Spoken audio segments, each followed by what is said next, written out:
welcome back to the graphics workshop. So last week, we had a look at infographics. Because infographics is, the interesting part of infographics is, as it says, it kind of gives you the foundation principles behind all the core concepts in design that you want to cover.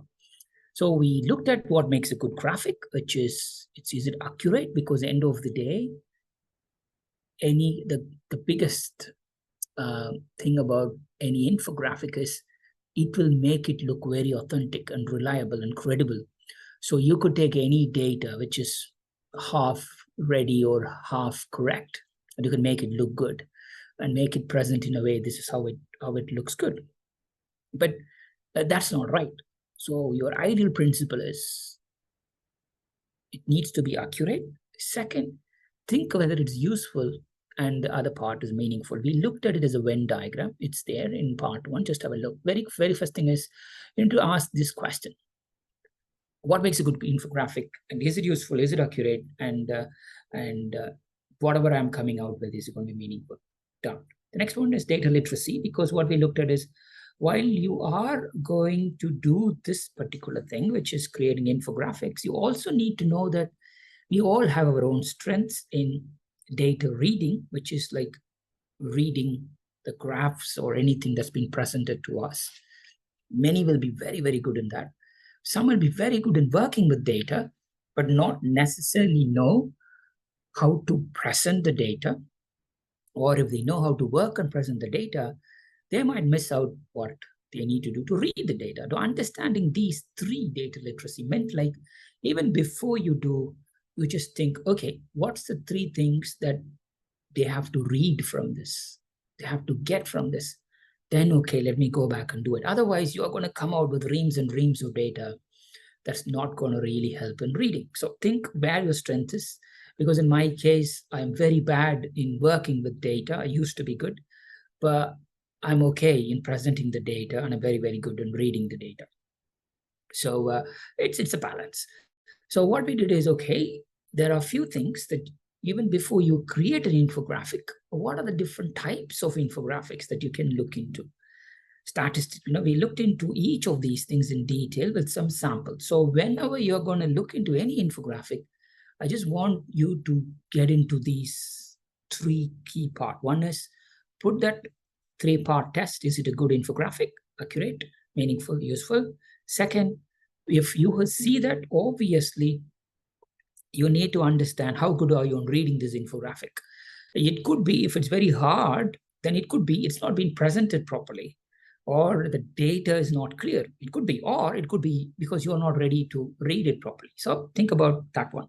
Most importantly, be very, very clear and familiarize yourself on the different types of infographics, right? Because we also looked into two parts, which is quantitative and qualitative, which meant you don't need to have data to share a concept, right? So that's called informational infographic. So which means you don't need any information. You can just take any concept and you can present it, like process flows, bits and pieces, right?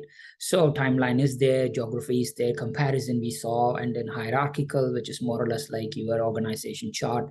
List infographic just lists what you are doing, and resume. So familiarize yourself with this. But today, I just wanted to get into a little bit more detail. So we already looked into this. When you start with the draft in mind, which is, okay, what am I going to actually present this data? Then think about, get feedback immediately from whom you have before you wider circulate it to other people.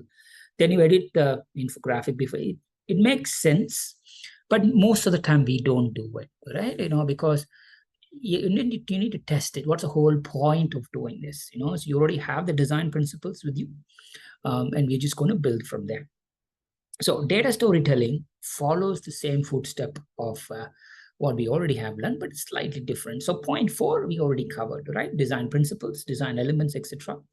And what we have here is, in one end, if you have point 3, which is like, okay, end of the day, you need to have the accurate data. So point 3, it's about data. So where is the data coming from? Who's going to give the data? And the first one is what we talk about, presenting the data, which is context for communicating. If you start from that one, just as I mentioned, what is it I need to present to them? and storytelling, as it's rightly said there, then you can then decide, okay, what narrative am I going to put in? Am I going to use what type of graphics? And then which data I'm going to use it, and how am I going to present it? Right? It's nicely fits in. But the point here is, how are you going to choose what's the right type of graphic? Because you can decide, see the data set and then decide, or see the information and then decide this could be the right way of presenting, or is there any other better way of looking into this? So before we go into that, just a simple slide, which is like, we are very, very normally, you're going to find infographic just in a long page, the more or less like this, right? Like a chronological one, but just in one long list. So very thin width, but the length is normally long.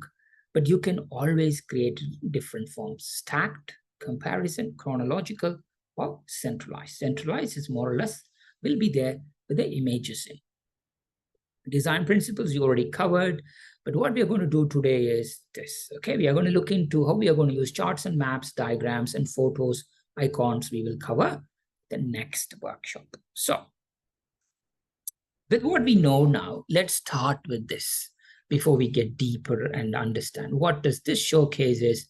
Okay, it says is minimalism. Typically, minimalism is associated with color, but what you can use here is they have used 3 different contrasting colors. From last week, you're starting to understand what this is about. This is an information infographic, which means there is no data on it. So what they are trying to hear is, they are just trying to say what their way of working, their way of looking into, hey, when you are presenting something, it needs to be minimalistic. What we do here is hand-drawn illustration, and we can also look into pictures and we can add it for you. So very, very simple infographic in one format. But you can think, is it an infographic? This is just a brochure. But brochure is still an infographic. This is a comparison. We might have looked at already, but no, on the other side, you have icons on the left, and you also have icons here. And then they clearly have given you 2 different colors separating what's the difference between e-learning and classroom. You just go from there, right? This is what we covered.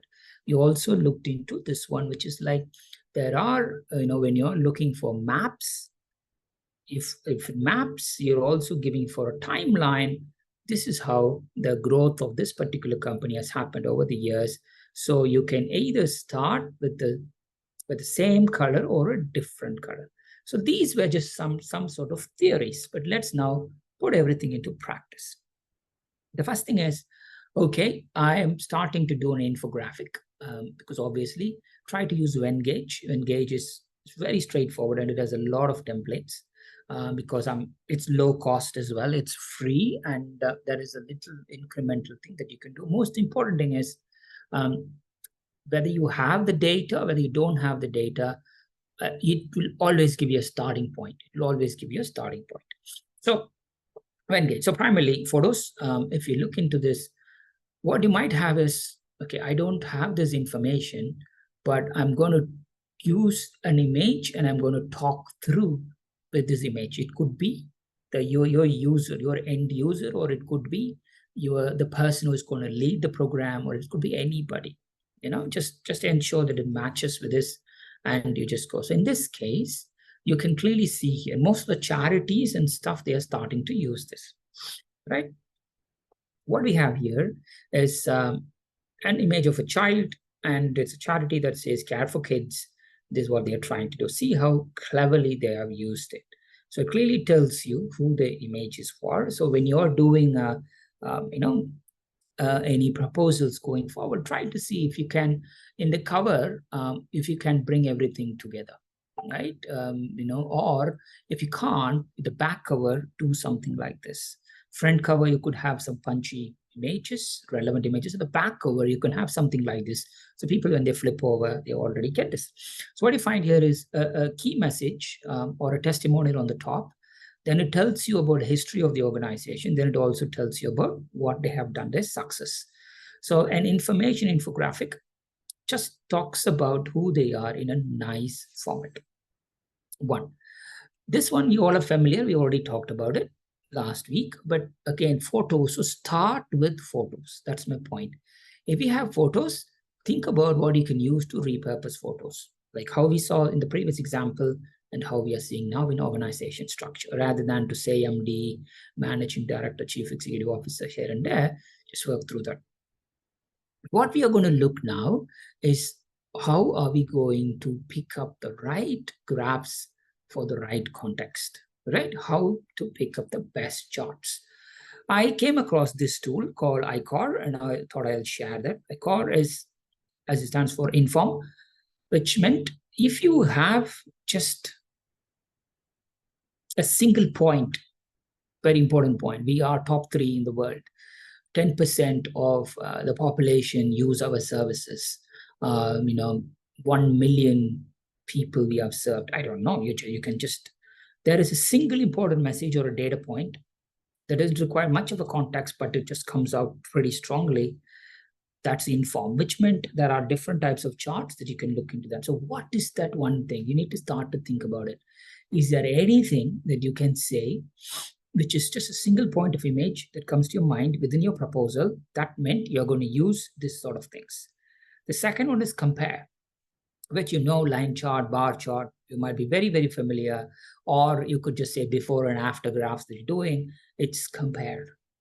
Then show change. This also is something, when compare could be between 2 blocks of time or between 2 different personalities. If Jimson, etc., you can see before and after kind of a thing. And a show change dramatically show you what's happening. Like, for example, 2015, 16, 17, that company went in. That's your change part. Always keep that 9 different infographics in mind while you're looking at it. Then you're going to say, okay, I have a lot of data and I'm going to organize it, show in groups and pattern. That's the one, reveal relationship. So ICOR. Step 1, inform. Step 2, compare. Not step 1, step 2. You need to understand, to pick the best charts, you just need to do this test. Number 1, is it informing? Which means, does it say single important messages? Then you're going to start to use this chart, which we are going to cover next. Compare this chart. So change this chart. Organize this chart. Reveal relationships, this chart. So, okay, next, first one is inform. We already have a look. Inform, big number. If you don't know, there's a donut chart. Donut chart tells you completion, right? So 100% complete. Today we are, any progress reports that you're going to give, people normally give you this, or any software that you downloaded, anything that you're added, this is what it happens. The simple proposition, it just tells you on a progress. Pictograph also tells you, 1 out of 4 people are using us, etc. It's just there. So when it comes to inform, you can start to do these 2 things, donut chart, pictograph, or single big number. Let's have a look. Raw numbers on this one. So your number should be the highlight here, right? To visualize the numbers, don't use numbers without including context. So if you just add 1, what does 1 mean?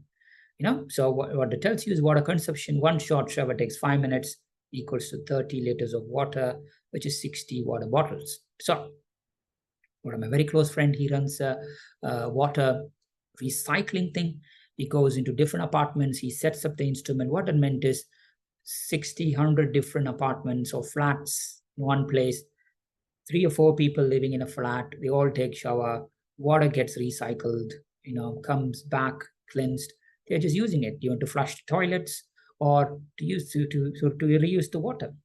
So he even had a plant of that recycled water into drinking water, and he actually proved how that drinking water is better than what's been sold in the bottled water with high pH rates, etc. So, very close friend of mine, and we used to be roommates for 12 years. But it just comes to me. But ideally, I shared that to him thanks to this particular webinar. I've shared this to him and said, hey, I go to your website, I hardly see anything like this. You just need to start to use infographics. This is how, because of this example. So I just want you to think, is there any way that you can start to do that? Raw numbers, presented this way, straight away, inform, 1 image. The second one is the pictogram, which we already looked into this next time, or this donut chart. Pictogram, we already saw. What's that? 85% of African American teens have access to a smartphone. 75% of white Hispanic teens have access to a smartphone. A very, very powerful message, right? So So we might think who has access to, who hasn't access to. What I meant is there is a gap within the community. So rather than to share it, see how powerful that is. A pictogram, again, that image, in the new world, people might think, hey, that image looks like it's a male. It doesn't look like a female. It should be male and female. Yes, that icons, we'll look into that next week, next session. But for now, pictographs, any single message, very, very powerful. Always see donut chart for progress and pictogram, or that one number that we are talking about. Next one is compare. When you talk about compare, your mind goes in different angles. Number one, you already know, bar chart. How does it compare in different times? These are the 3-4 initiatives that we have done, 4 people who are working, and this is what they have achieved. One achieved X, other achieved Y. This is it. Bubble chart is a bit confusing. I wouldn't do bubble unless you know exactly what you're doing with it. Pie chart, another easy way of looking into the same thing, especially numbers. So if it's between bar chart and pie chart, I personally prefer pie chart because it's easy, because it tells you, say, for example, this is the market that I'm playing in. These are the 4 different players in the market. What is the overall proposition of these players, which is like the top 3 holds 60%, out of which first one hold 23, second one 11, and then the remaining is the third one. The rest of it is others. Pie chart comes up very well. If you do the same thing in this one, this becomes handy. But the advantage with bar chart is it has the x-axis and y-axis, which meant it's when you need to use 2 different metrics, like number of kilometers walked by males and females, it's going to be hard for you to do that in pie chart. Whereas here you could put male and female, number of kilometers, and you can do that in the bar chart. Stacked bar chart, you should know what you're doing with it. If you don't know, it will start to give some confusion to you. For example, it's again different categories. So if you take the same male female example, walking, then you could just say walking on the top, male one color, female one color, and then I know I could be politically incorrect, which meant people who call themselves neither a male nor a female, they all go into that one.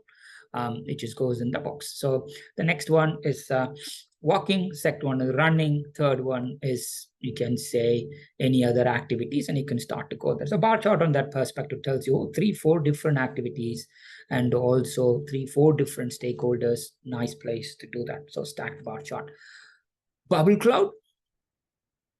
For example, in a bubble cloud, the way it comes out is it just comes up in a way that top one, it's going to be like,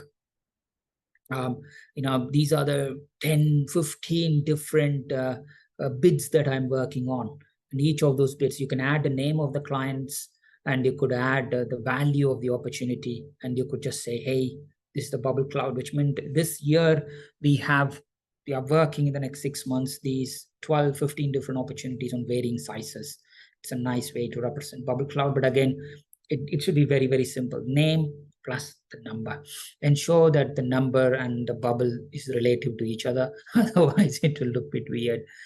Tree map is, and word cloud, you might have seen it comes up in most of the images where if you go back and search, what are the different keywords that your company represent, there are tools for that. It analyzes your website and it tells you, hey, we have crawled 150 pages of your company, and based on that, these are the keywords that you have more in your company, like similar to search engine keywords, but it tells you search engine is optimized, whereas this one is, these are the main thing that you're talking about. Is it true? And then you can just go for it. That's a word cloud. You're always going to find strategy, business development, business winning, bid writing, sales intelligence, all these things comes in a big cloud. Tree map is slightly scientific, technical. So again, it's again 4 or 5 different categories of things, how you're going to do that. But again, in your mind, you even before you touch to do it, just understand your data, understand how you're going to present. So now here are some of the examples. Pie chart, do use it how one single percentage or 2 different parts of a whole. So yearly expense, as I mentioned, split up into 3. People spend 50% on groceries, 20% on insurance, 30%. This is I assume this is United States. I don't think we need to spend any money on insurance here in the UK because NHS, which is National Health Services, is free for us. Obviously, there is a waiting list and things, but most of the time, insurance is like life insurance and private medical insurance and mobile insurance, home insurance, etc. Not as much as medical insurance. But either way, if you look into that, I don't think. Obviously, mortgages are a bigger expense as well. So it clearly tells you early expense split by 3. Very, very simple. Don't use more than few slices, not a 3D or a donut version. Exactly as I told you before. Bar chart, same thing. Do highlight the bars that matter by organizing them in order and also using color. So in this case, you have a bar chart, but to make it even slightly better, our focus is Indonesia here. Let's highlight Indonesia separately. So it clearly tells you, the growth in coffee making. So all these things, you can just make it from there. So next one. We already looked at a few other graphs in there, but you could go back and find them. Change, the previous one, compare, kind of tells you how to compare because we already have compare, as you can see here. Remember, we used iPhone versus, I want you to go back and also double check the other one, iPhone versus this. We also looked into the e-learning versus face-to-face and stuff, right? They all are on the compare side, right? You don't need to have data to do that. Whereas change meant it comes in there. 3 different line charts, very, very popular.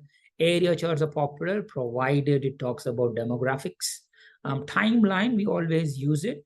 Map chart, we'll also look into that. Again, we looked into some elements of this, but let's have a look. When it comes to change, you have 2 variables, and you just need to work accordingly here. Word coffee, sitting in the word coffee here. How does the trend of coffee went up? Consumption is increasing. More and more coffee shop comes up there. But 20 years ago, when I graduated, hardly there were any coffee shops. So which means 20 years now, my kids and others were growing up now. For them, coffee. Why are there many coffee shops? You can't explain how we are being fine-tuned into something that 20 years ago wasn't even common, but today it seems to be very common, right? So what were we doing before? Where do we meet? Not in the coffee shops, right? So timeline is critical, but you just need to understand how we are going to process here, right? So if you want to use icons, but don't overload the design if you're using icons. In this case, it clearly tells you week 1, 2, 3, 4. Normally, it's better for you to create one long version and then one zoomed version on the site if you are doing any kind of congested information. So timeline, we also looked into timeline in the previous one. 2012, 13, 14, 15, 16, what happened, how the company grew from one place to the other. And now what we're adding here is you can add to make it a little bit. Again, nothing stops you from adding different colors here, but if you're using it, ensure you don't overload it. Yeah. So that's the one. Image maps comes next when it comes to compare again. What are the different countries we operate? US spends most on healthcare. The world knows it. And why, God knows, it's something there, but you can clearly see the same model is now gradually coming up across the world. So good or bad, people follow what's been in the US, but it just tells you what's happening here. We don't need to go 3D and other stuff at the moment, but in a very, very similar way, you just need to understand how you're going to present. This is a map, whereas in other case, we already looked into that. It's assumed the northern location will be near the top, eastern will be towards the right. This is how normally, but if you are going to work in East Asia, the graph is actually the other way around. It starts somewhere over here, which means it goes the other way around. So just be very, very mindful of that, but normally it comes in there. So again, another example, if you're using these things is, okay, what's happening here is if you are going for sightseeing in Australia, please be very mindful. Australia is a very, very big country. It might not look very same, but it takes hours to go from one place to the other, especially from east to west.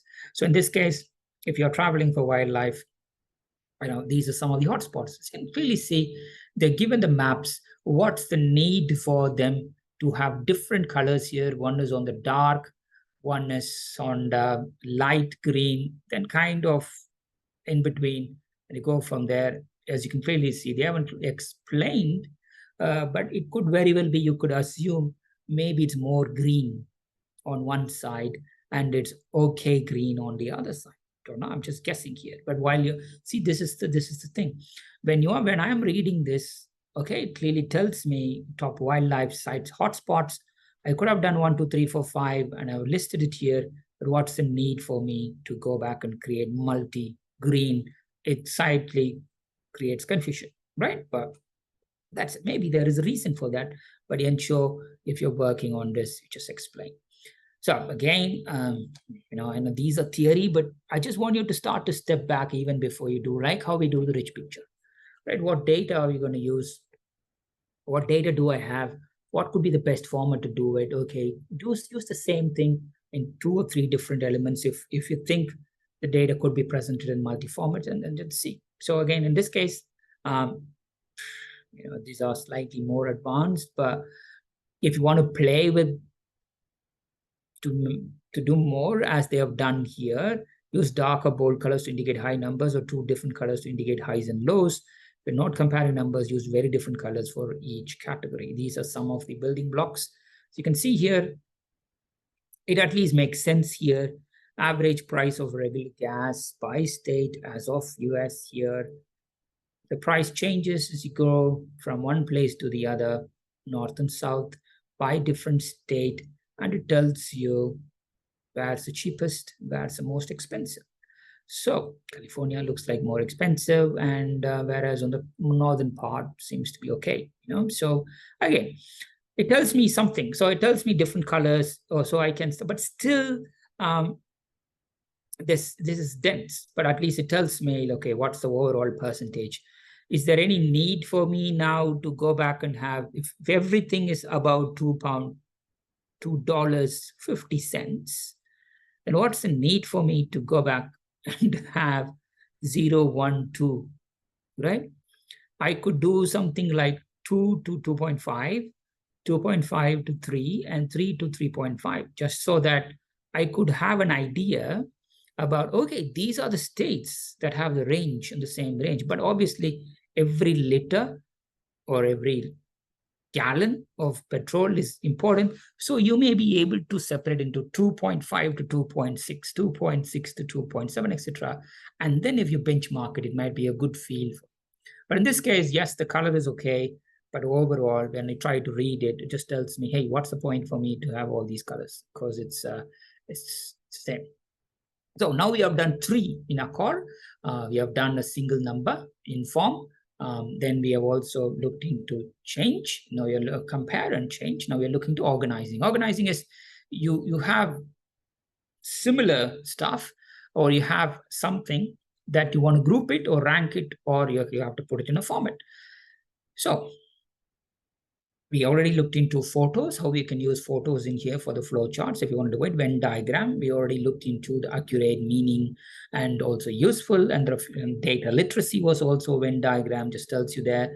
Mind map is an interesting one. Unless you know what you're doing in mind map, don't use it in the proposal, because it might not be taking you far. Pyramid, we also looked at Maslow's pyramid. Table is interesting one, an ordered bar chart, and let's have a look. So again, matrix Venn diagrams. So matrix is a cool one, but it's also meant like it could be hard to interpret. So in this case, performance improvement for training and development for a particular company. In this case, okay, they have given performance satisfactory. You are hitting your goals, fine.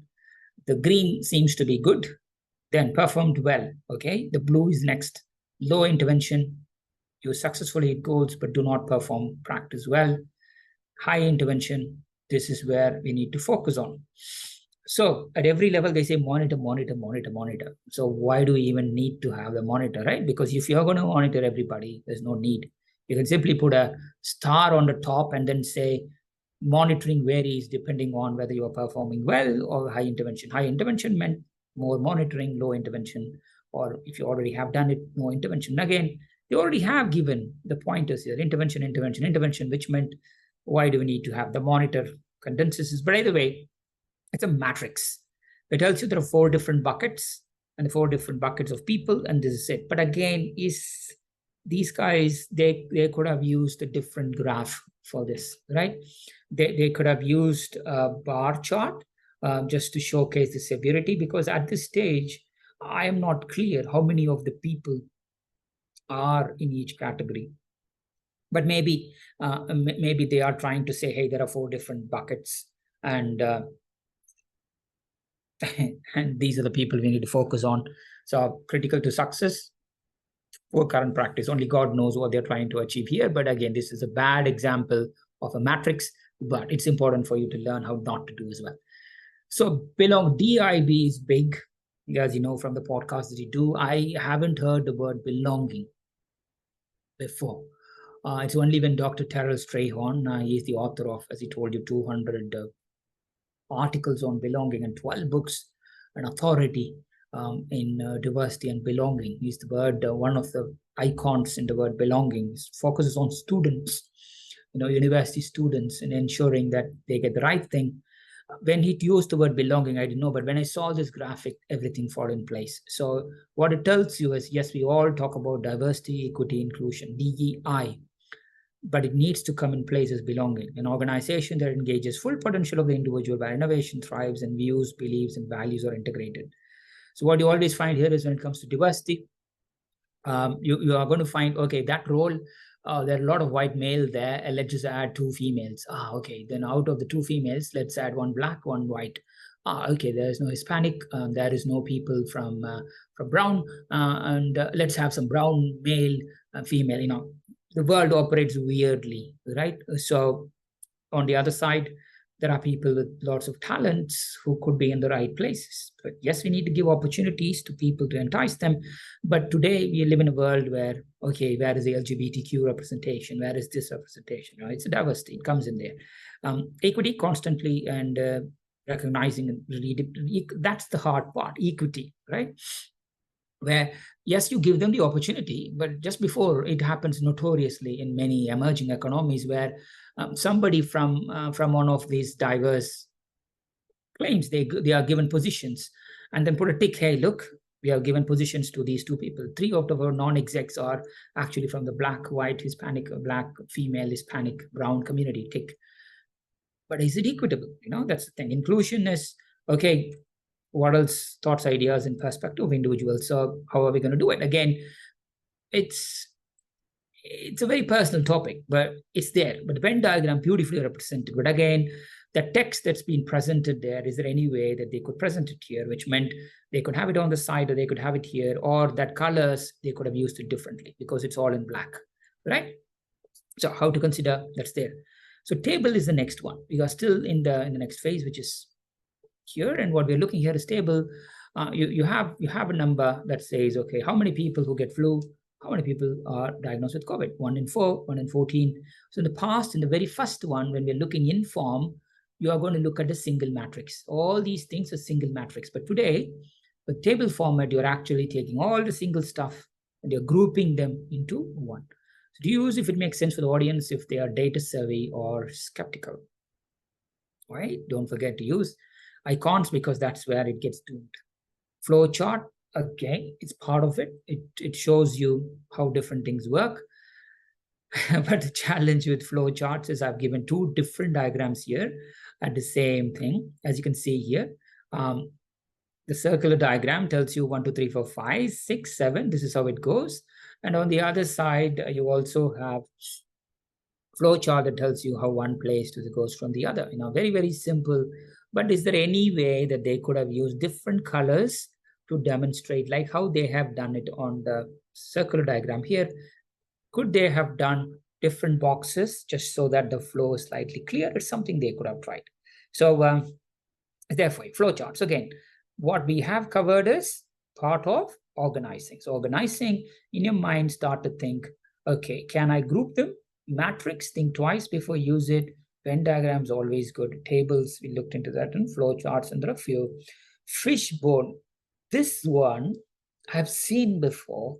I don't know, I leave it to you to make a decision. I never got this. I never got that because as you can see here, If you are using two different personalities between employee and employer, employer tells you, okay, it's high pressure, demanding, too much work. But this person says, yes, because of that, I'm going to change my profession. I'm going to find a new job, and I'm going to do more studies. So what it tells you is a very, very powerful message here, right? What are the different, if the workload is high, it triggers people to make changes. If the environment is not conducive, then it's going to impact on people, right? So yesterday I interviewed a professor from the American University in Cairo, and what he mentioned was 5,000 years ago, pyramid was made, right? Or that's what we think. There is an advanced civilization, as you say, across the globe that has much more clever stuff than what we currently have. But either way, if you go to pyramid today, it's ventilated. Because the podcast was about facilities management. It said, how come the location today in many schools and universities and buildings, we struggle with ventilation, whereas pyramids that were built years ago had good ventilation? What that meant is, if your environment is not good, that has an impact. Same thing with welfare, same thing with this. So this kind of aligns with Maslow's principle of motivation. But again, fishbone, so if I were them, I would have just used a comparison chart, which is like add workload. So like how they have done the previous comparisons, which is like iPhone and the other one, you can clearly say the severity of it, which means this is the impact, this is the impact, this is the impact, this is the impact. But fishbone is another example. Relationship is a tricky one. If you want to reveal relationship like correlations or distribution, this is very statistical.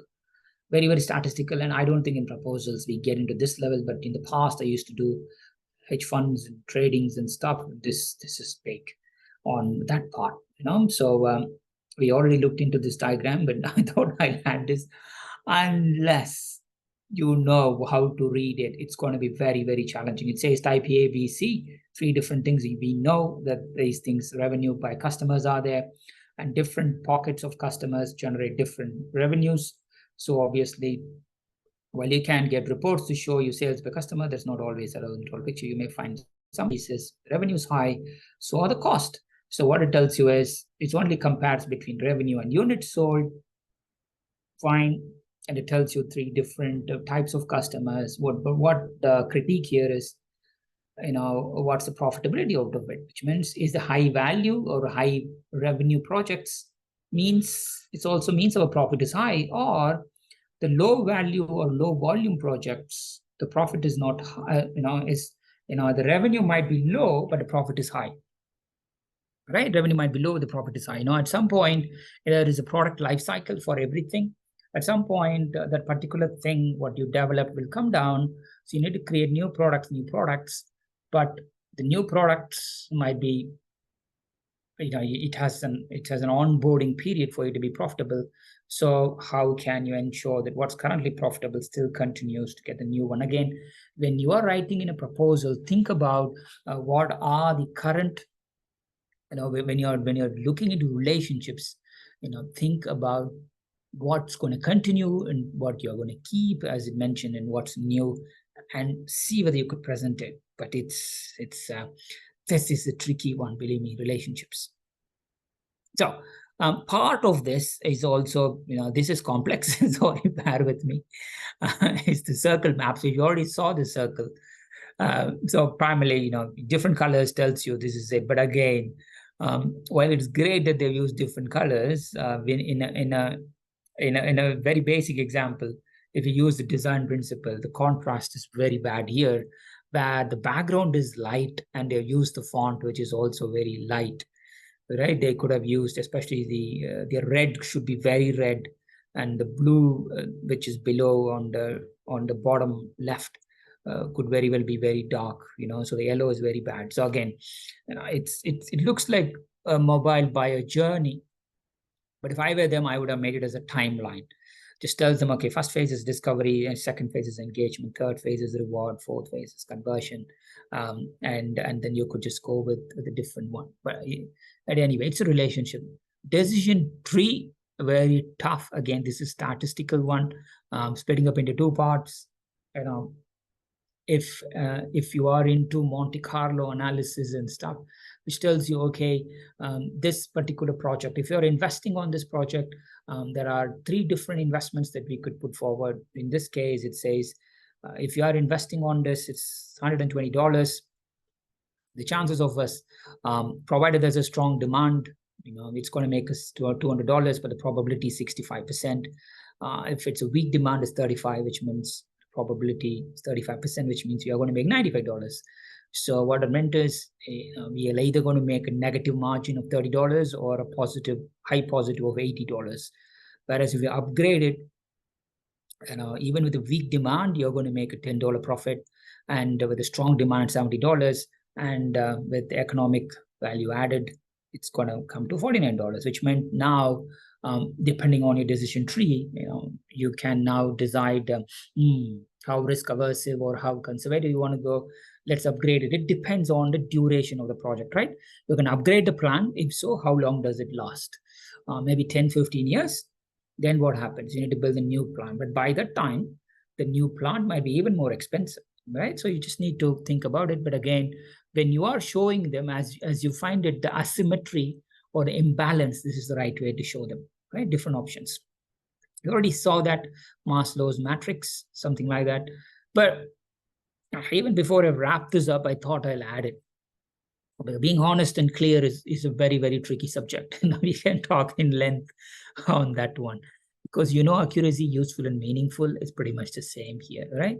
So unfortunately, there are certain colors that's been used. If you're talking about eco, if you're talking about anything about sustainability, etc., people expect you to show green. If you're talking anything that's negative, people are expecting you to show red. In this case, people, if it's water, you need to do blue. So think about what colors you are going to do, and always, explain it with the text, because with the infographics, as you can see here, is people, the fun part with the infographics is people focus a lot more on the text that's written in an infographics than the diagram. So you can spend hours thinking about it, but it's about that little summary, that little nugget that you are going to put forward. The maximum we talked about is 500 words, ideally 200 to 300 words per infographic. It's going to make or break. So yeah, so if you're using data, work it through the data. What is it? Because there will be people making decisions out of it. Ensure it has titles, as we looked in the very top. Very first thing, does every image has a headline nicely cleared? Does it have a sub-headline? Does every sub-headline have some bullet points? Those are the 3 things. Then colors which you use different colors, but ensure you understand the design principles. So. And finally, if you are using data, think about the legend, because we did find a few examples here where it could be better, but they just used legends, but it didn't, like the Australian example. What does it mean? We don't know. But whereas there's the fuel gallon thing, they did have a legend, but it didn't mean anything. So, right? So this is what we covered last week, right? I still want you to do both in parallel. So understand what makes a good infographic: accurate, useful, meaningful. They understand data literacy, see where your strengths are. If you are strong in one, see how you can improve on the other, because the more and more infographic you read, you are going to get better. The more and more infographic you're going to find, you are going to see, oh, that's a good way of presenting it. What could be the other infographic that I could use to similarly present the same thing, right? That's the things. Familiarize yourself with all these 9 different things. That's what we talked about. Why these 9 different things or the different styles. Then this week, we continued from there, which is like, okay, fine. I now know, I have an information, but how am I going to present this information? What different charts or graphs would be better for me? That's what we covered today. By familiarizing from last week to really understanding, you see the data set and you can decide, I'm going to use a bar chart. I'm going to use a Venn diagram. I'm going to use a statistical graph. I'm going to use this. It should be coming straight up to you. And that's the plan for this week. Last week means like if you're building your understanding of what could be a best infographic look like. So, and the design principles, which we've looked into contrast, we looked into minimalism, we looked into white space and so many things, you are going to get into the best of best. Because designing a graphic, as I mentioned, when gauge, go back and do what it takes. So we'll follow that up with icons. I know this is dense, but infographics is going to be useful for you, but by understanding where you stand with this, it's going to take you further. Let's just spend some time on it. After icons, maybe we'll get back to some other tool and we can have a look. If you want, I can also showcase Vengage, but Vengage is free. Just go back, check their templates, and check what they have done. But if you're using Microsoft Word or PowerPoint, etc., also go back and check what format do they have as well. But in this case, this whole course is not for designers. This course is for a proposal manager, proposal director, or a capture manager who's been tasked to also to do some graphics, or you desire to do your graphics to present the content that you have. How are you going to do it, right? That's where we are going to come in. So we are going to continue this and this week, and we'll go from there. Yes, Vengage. For me personally, I think infographics requires a specific software because it solves a lot of, let's put this way, it cuts you a lot of clutter, because there are tons and tons of way of doing it, but all you need is an inspiration, right? By spending, it's free for creating 5 infographics, but anything more like 30 or 40, you're looking at a few dollars. $20, $30. I wouldn't subscribe, but I would familiarize with that, right? To understand a few different things, right? And how you can actually go back into it. So I'll leave you there. Do what you can, but be very curious and see any information that's been presented and start to notice why you understood that image, why you didn't get the image, what could you would have done, and is there any other way of presenting this? Different graph might have helped. All these things. That's where your thought process needs to be. With that, I'll stop here and I'll see you next time.